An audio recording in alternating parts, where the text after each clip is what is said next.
नमस्कार, जय श्री कृष्णा। कैसे हैं आप सब? मेरे यूट्यूब चैनल धर्म समाधान में आप सभी लोगों का हार्दिक स्वागत है। आज हम आपको जितिया, जिसे जीवित पुत्रिका व्रत कहते हैं, उसकी सरल और आसान पूजा की विधि बताने जा रहे हैं। सबसे पहले आप सभी मेरी माताओं को, मेरी बहनों को जीवित पुत्रिका व्रत की बहुत बहुत हार्दिक बधाइयाँ एवं शुभकामनाएँ। भगवान जितवाहन की कृपा से, भगवान श्री हरि विष्णु की कृपा से आपकी संतान की आयु दीर्घ हो, स्वास्थ्य उत्तम बना रहे। इसमें भगवान श्री हरि विष्णु की पूजा की जाती है क्योंकि गरुड़ इन्हीं का वाहन है। आप सबसे पहले एक चौकी पे गंगा जल छिड़क करके साफ स्वच्छ वस्त्र बिछा लें। कपड़े का रंग किसी भी तरह का हो सकता है, सिर्फ आप काला या सफ़ेद ना रखें। फिर उस पर श्री हरि विष्णु की चित्र मूर्ति को विराजमान कर दें। फिर आप अक्षत का आसन दे करके प्रथम पूज्य हमारे गणपति को विराजमान कीजिएगा। इनको जरूर स्थापित करें। फिर आप तरोई के पत्ते पर पार्थिव मिट्टी की, जो आपने चीलों की, सियारों की, जीतवाहन भगवान की पिंड रूपी आकृति बनाई है, उसे विराजमान कीजिएगा। आप इसको एक दिन पहले भी बना सकते हैं, उस दिन भी बना सकते हैं।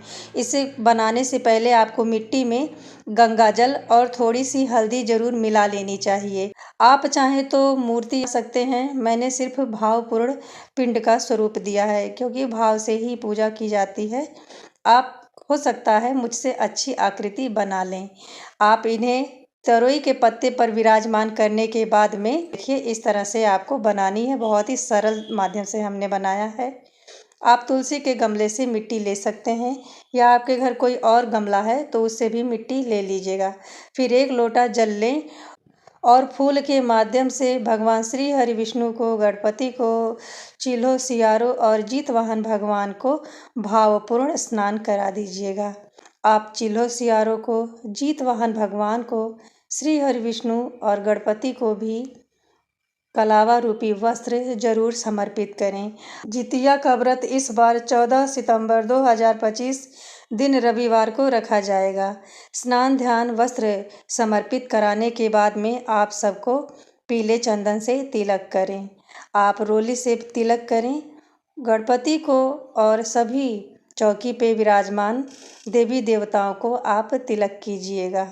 जितिया का व्रत यदि आप एक बार रख लिए ना, तो फिर इसे कभी छोड़ा नहीं जाता है। यह व्रत सर्वप्रथम उत्तरा ने भगवान श्री कृष्ण के कहने पर करा था, क्योंकि अश्वत्थामा ने पांचों पांडवों के पांचों पुत्रों को सिर काट डाला था। तब भगवान ने क्रुद्ध होकर उसके मस्तक से मणि निकाल ली थी और उसे दर दर भटकने के लिए पृथ्वी पे छोड़ दिया था। लेकिन जो अश्वत्थामा था ना, वो उत्तरा के गर्भ में जब जाना कि बच्चा है उसको, तो उसने ब्रह्मास्त्र चला दिया। तब सभी आंख बंद करके द्वारिकाधीश भगवान श्री कृष्ण से प्रार्थना करने लगे कि हे प्रभु, अब इससे किस तरह से रक्षा होगी। यह आपकी ही कोई माया हो या आप इस दुर्दशा से हम सबको दूर करें। फिर आप साक्षी धूप दीप प्रज्वलित कीजिएगा। अब आप दीपक को भी तिलक समर्पित करें। दीपक के नीचे अक्षत समर्पित करें। इस तरह से आपकी पूजा की चौकी अच्छे से तैयार हो जाएगी। फिर आप सभी को फूल समर्पित कीजिएगा। देखिए, लाल, पीले, गुलाबी, आपको जिस भी रंग के फूल मिल जा रहे हैं, आपको वही फूल समर्पित करने हैं। आप श्री हरि विष्णु को जनेऊ समर्पित करें।